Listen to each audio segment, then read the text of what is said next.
ओम शांति। आज 23 नवंबर 2021 की साकार मुरली है। शिव भगवानो वाच, मीठे बच्चे, इस ड्रामा में तुम हीरो हीरोइन पार्टधारी हो। सारे कल्प में तुम्हारे जैसा हीरो पार्ट और किसी का भी नहीं है। आज बाबा ने प्रश्न पूछा है, मनुष्य से देवता बनने का इम्तिहान कौन पास कर सकता है? उत्तर है, जो फॉलो फादर कर बाप समान पवित्र बनते वही यह इम्तिहान पास कर सकते हैं। 21 जन्मों का बेहद का वर्षा मिलता है, तो जरूर थोड़ी मेहनत करनी पड़ेगी। अभी मेहनत नहीं की तो कल्पांतर नहीं करेंगे, फिर ऊंच पद कैसे पाएंगे? पवित्र बनेंगे तो अच्छा पद पाएंगे, नहीं तो सजाएं खानी पड़ेगी। ओम शांति। मीठे मीठे रूहानी बच्चों से बाबा सन्मुख बात कर रहे हैं। बच्चे समझते होंगे हमारे साथ बेहद का बात कर रहे हैं, जो सबसे अति मीठा है। बाप भी मीठा होता है, टीचर भी मीठा होता है, क्योंकि दोनों से वर्षा मिलता है। गुरु से भक्ति का वर्षा मिलता है। यहाँ तो एक से ही तीनों मिलते हैं, खुशी भी होती है। तुम उनके सन्मुख बैठे हो। तुम जानते हो बेहद का बाप, जिसको पतित पावन कहा जाता है, वही मनुष्य सृष्टि का बीज रूप है। वह बीज जड़ होता है, यह है चैतन्य। इनको सत्य चित्त आनंद स्वरूप कहा जाता है। फिर उनकी महिमा भी है। वह ज्ञान का सागर है, परंतु उससे नॉलेज क्या मिलती है यह किसको पता नहीं है। तुम जानते हो, जिन्हों को बाप नॉलेज दे रहे हैं, वही भक्ति मार्ग में इनके मंदिर शास्त्र आदि बनाते हैं। यह भी तुम जानते हो कि बराबर हर 5000 वर्ष के बाद यह कल्प का संगम आता है। इसको कहा जाता है रूहानी अविनाशी पुरुषोत्तम संगम युग। यूँ तो उत्तम पुरुष बहुत ही होते हैं, परंतु एक जन्म में उत्तम पुरुष बनते हैं, फिर मध्यम कनिष्ठ हो पड़ते हैं। यह लक्ष्मी नारायण देखो कितने उत्तम पुरुष हैं। यह है पुरुषोत्तम और पुरुषोत्तमनी। ऐसा उत्तम दोनों को किसने बनाया? गाया जाता है, ऊंच से ऊंच भगवान है, वह ऊपर में रहते हैं। मनुष्य सृष्टि में ऊंचे ते ऊंच ये विश्व महाराजा महारानी हैं। ऊंचे ते ऊंच भारत में राज्य करते थे। अब यह राज्य उन्होंने कैसे पाया यह किसको पता नहीं। ऐसा बाप जो तुमको इतना ऊंच बनाते हैं, वह कितना मीठा लगना चाहिए। उनकी मत पर चलना चाहिए। ऐसा ऊंचा विश्व का मालिक बनाने वाला बाप पढ़ाते कैसे साधारण रीति से हैं, यह भी तुम जानते हो कि बेहद का बाप भारत में आता है। शिव जयंती भी मनाते हैं। भारत को आकर स्वर्ग बनाते हैं। अब समृद्धि आई है कि हम स्वर्गवासी 84 जन्म भोग नरकवासी बने हैं। फिर बाबा आया हुआ है स्वर्गवासी बनाने। अब बाप कहते हैं, मुझे याद करो तो तुम्हारी आत्मा तमो प्रधान से सतो प्रधान बनेगी। सतो प्रधान बनने बगैर वापिस कोई जा नहीं सकते, नहीं तो सजा खानी पड़ेगी। सजा भी आत्मा को मिलती है ना। गर्भ जेल में शरीर धारण कराए फिर सजा देते हैं। बच्चों को बहुत दुख भोगना पड़ता है, त्राही त्राही करते हैं, कहते हैं फिर पाप नहीं करूँगा। तुम बच्चों को तो गर्भ जेल में नहीं है, क्योंकि गर्भ महल है। वहाँ गर्भ महल है, क्योंकि पाप होता नहीं। यहाँ रावण राज्य में पाप होता है, तब तो राम राज्य मांगते हैं, परंतु यह जानते नहीं रावण राज्य क्या चीज़ है। जलाते हैं तो ख़त्म होना चाहिए, फिर जलाते हैं, गोवा मरा नहीं है। फिर यह सब करने से फ़ायदा क्या। वो लोग जाकर लंका लूट कर आते हैं। एक झाड़ को बीमारी होती है, उसको सोना समझ ले आते हैं। वास्तव में तुम इस समय रावण पर जीत पाते और गोल्डन एज के मालिक बनते हो। अजमेर में बैकुंठ का मॉडल बनाया है। अब तुम जानते हो बाबा आया है बच्चों को फिर से स्वर्ग का मालिक बनाने। हीरे जवाहरातों के महलों में हम राज्य करेंगे। अभी तुम बच्चे योग बल से निर्विकारी सतो प्रधान बनते हो। आत्मा संपूर्ण निर्विकारी बन फिर चली जाएगी शांति धाम। वहाँ दुख की बात नहीं। बाबा ने समझाया है, इस नाटक में तुम्हारा सबसे बड़ा मुख्य पार्ट है हीरो हीरोइन का। राज्य लेना और गंवाना यह खेल है। हीरो हीरोइन तुम हो। हीरो का अर्थ है मुख्य पाठधारी। तुम गोल्डन एज में पवित्र गृहस्थ आश्रम में रहते थे। आयरन एज में अपवित्र गृहस्थ आश्रम है। अब बाबा गोल्डन एज में ले जाएगा। वहाँ लक्ष्मी नारायण सूर्यवंशियों का राज्य होगा। वहाँ पुनर्जन्म ले चंद्रवंशी में जाएंगे। वृद्धि होती रहेगी। अब कितने करोड़ हो गए हैं। अब कहते हैं बर्थ कम हो। जिनको 1-2 बच्चा होगा वह थोड़े ही बंद करेंगे। अब तुम तो इतला कर सकते हो कि पॉपुलेशन कम कराना है, यह तो बाप के ऊपर है। बाप जानते हैं जास्ती मनुष्य होंगे तो मरेंगे। मैं आया हूँ सबको खलास कर एक धर्म की स्थापना करने। वहाँ 9 लाख होंगे। छू मंत्र हुआ ना। कलयुग रूपी रात पूरी होकर दिन शुरू हो जाएगा। बर्थ कंट्रोल पर कितना खर्चा करते हैं। बाप का कोई खर्चा नहीं। नेचुरल कैलेमिटीज होगी, सब खत्म हो जाएगा। ड्रामा में नूद है। वह लोग जो प्लान बना रहे हैं वह भी ड्रामा में नूद है।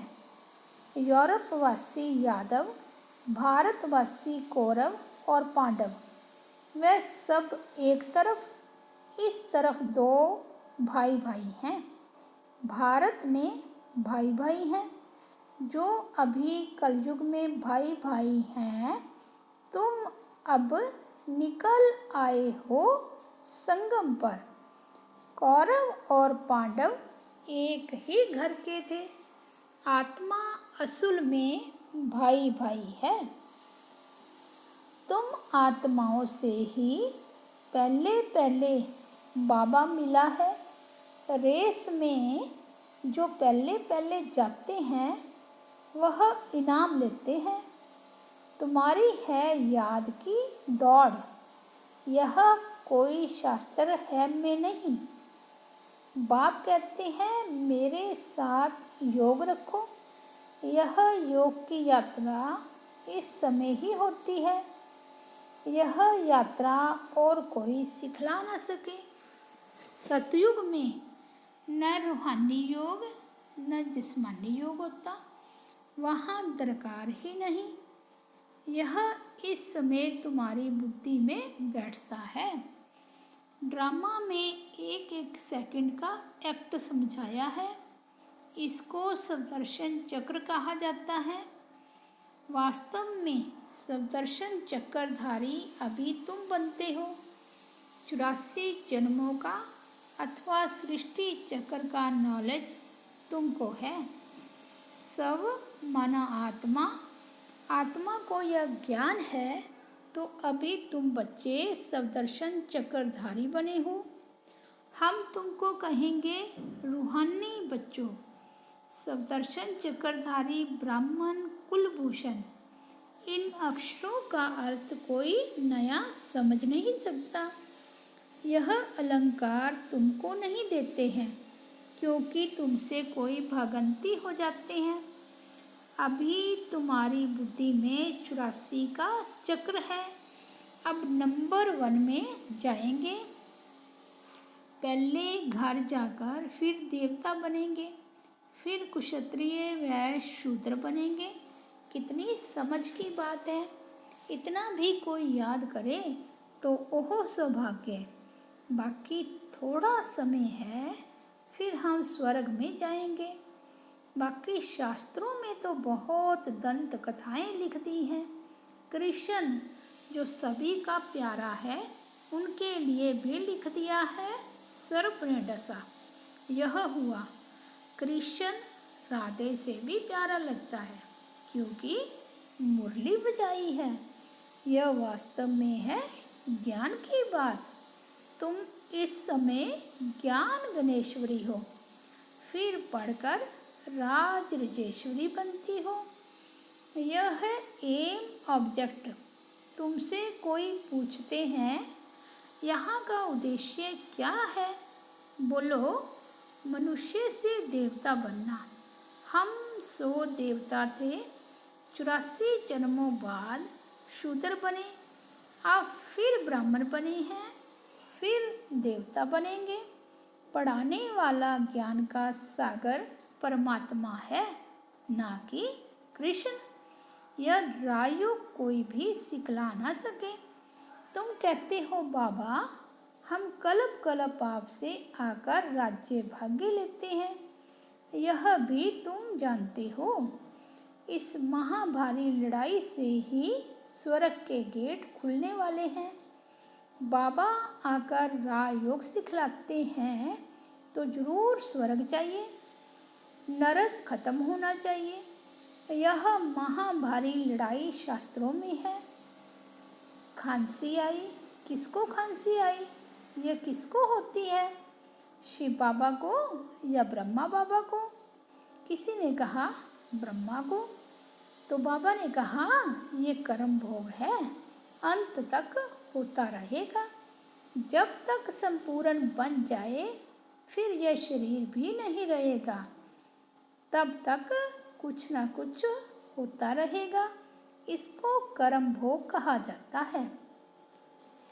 सतयुग में कर्म भोग होता नहीं, कोई बीमारी आदि होती नहीं। हम एवर हेल्दी एवर वेल्दी बनते हैं, सदैव हर्षित रहते हैं, क्योंकि बेहद के बाप से वर्षा मिलता है। फिर आधा कल्प के बाद दुख शुरू होता है।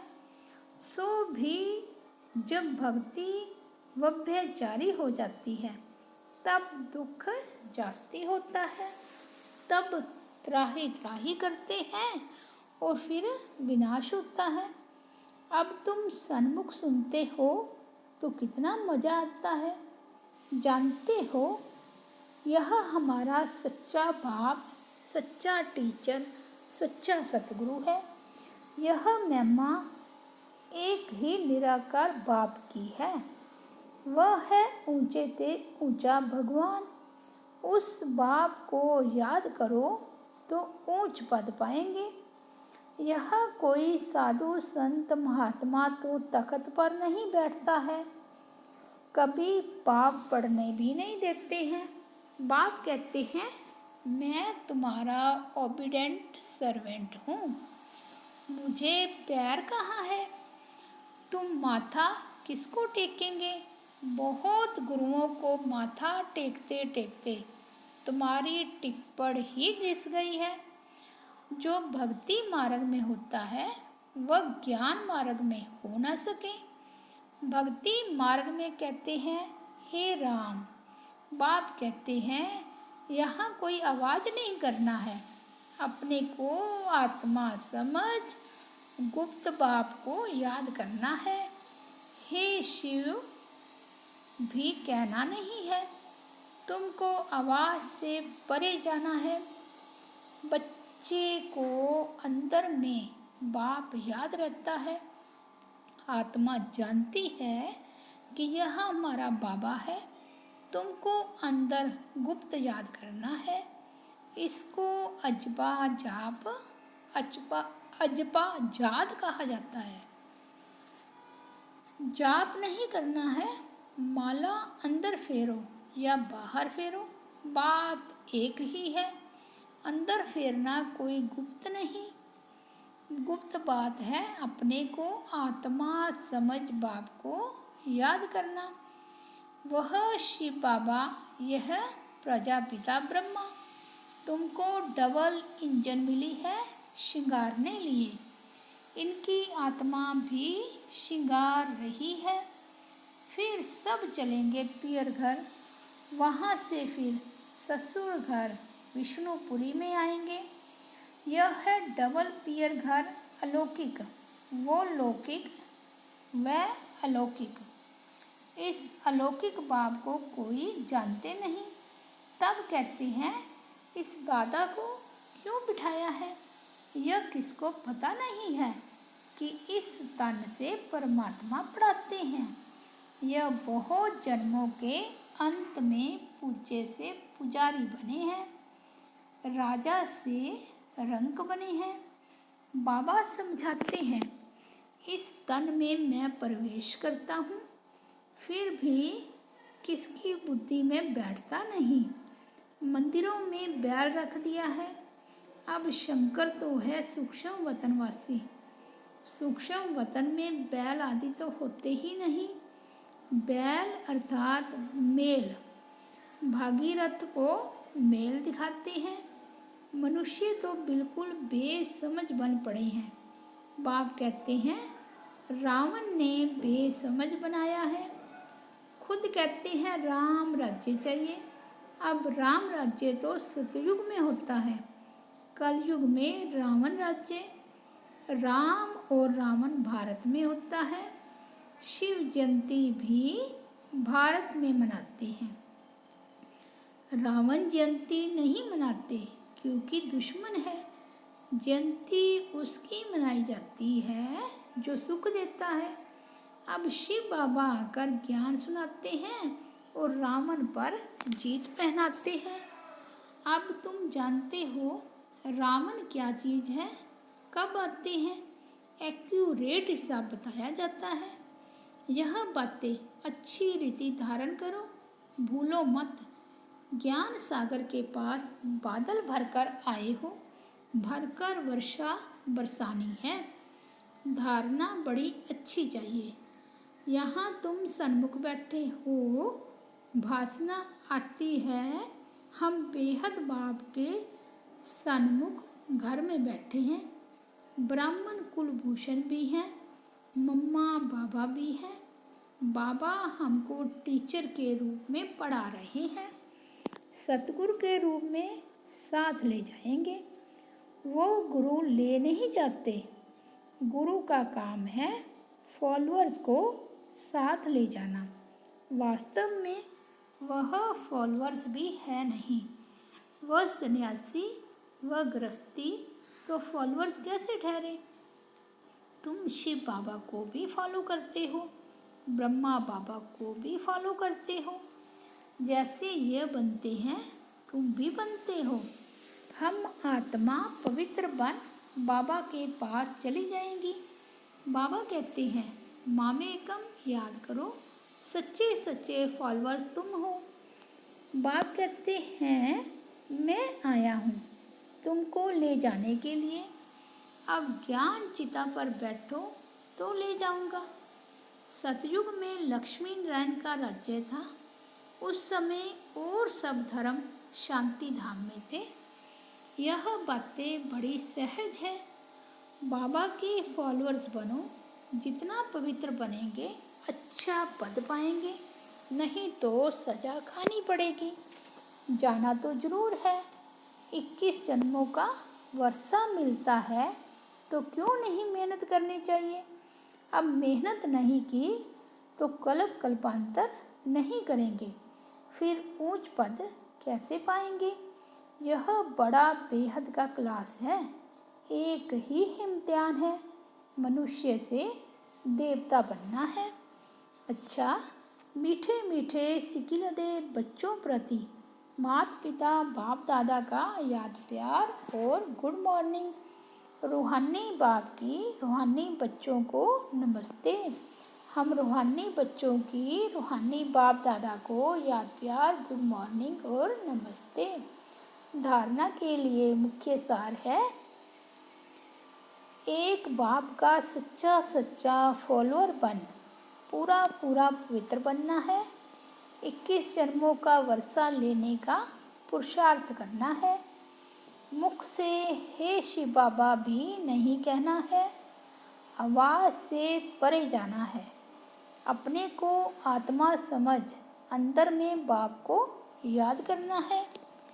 आज का वरदान है, स्थूल व सूक्ष्म में हर फरमान को पालन करने वाले संपूर्ण फरमान बरदार भव। स्थूल फरमान पालन करने की शक्ति उन्हीं बच्चों में आ सकती है जो सूक्ष्म फरमान पालन करते हैं।